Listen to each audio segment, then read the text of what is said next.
Figma just posted 48% revenue growth year over year and a net loss of $112 million in the same quarter. 4 consecutive quarters of acceleration, 4 consecutive quarters of losses. The machine is getting faster. Is it also getting more expensive? Trace the arc. In Q3 2025, Figma grew 38% year over year on $274 million in revenue. Q4 2025, 40%, $304 million. Q1 2026, 46%, $333 million above guidance then raised.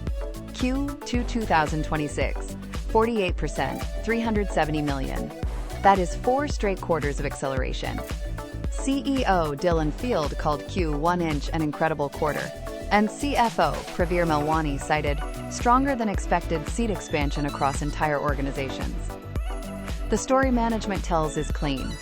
The income statement tells a different one. Q2 2026. Revenue $370 million, net loss $112 million, operating margin -30%, earnings per share -21 cents.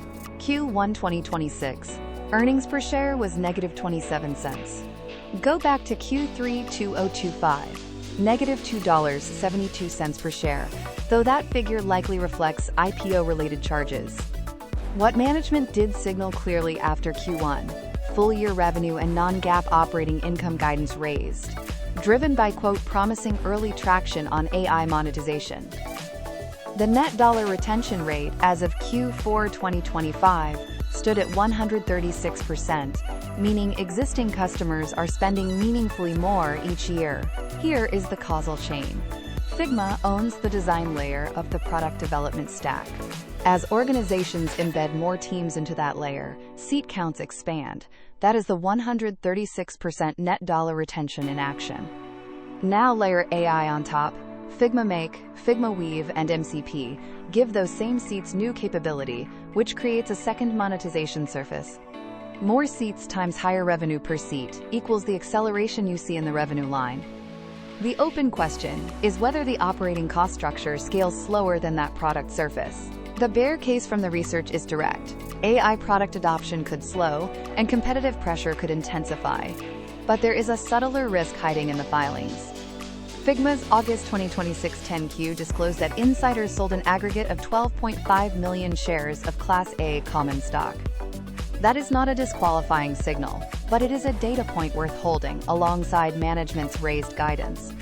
Conviction in the business and selling into strength are not mutually exclusive, but they are worth watching in parallel. AlphaOS surfaced the 4-quarter revenue acceleration trend, flagged the insider disposition from the 10Q filing dated August 5th, extracted the net dollar retention rate from Q4 2025 earnings materials, identified the AI product signals, Figma Make, MCP, and Figma Weave, directly from SEC-sourced earnings releases. Figma operates inside a software application industry that AlphaOS scores at 37 out of 100, early recovery cycle, cautious outlook, risk score 75. Cloud software broadly is navigating the same tension. AI spend is real, but monetization timelines are uncertain. Figma's closest thematic exposure is to the cloud computing theme, where it has outperformed the benchmark by 6.6% over the past 20 days. The 52-week range runs from $16.84 to $30.77. At roughly $26, Figma trades about 15% off its high. The market is watching the same gap between growth and profitability that this film opened with. 3 things to watch.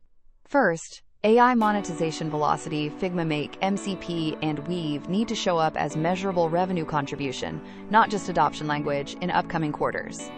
Second, operating margin trajectory. 4 quarters of accelerating growth have not yet moved the -30% operating margin. The next inflection needs to show cost leverage. Third, insider activity. 12.5 million shares sold by officers is disclosed fact. Monitor whether that pace continues or was a one-time liquidity event post-IPO. The full earnings intelligence, filing signals, and technical data behind this film are live on AlphaOS. Open Figma at alphaos.finance. Research and analysis only, not investment advice.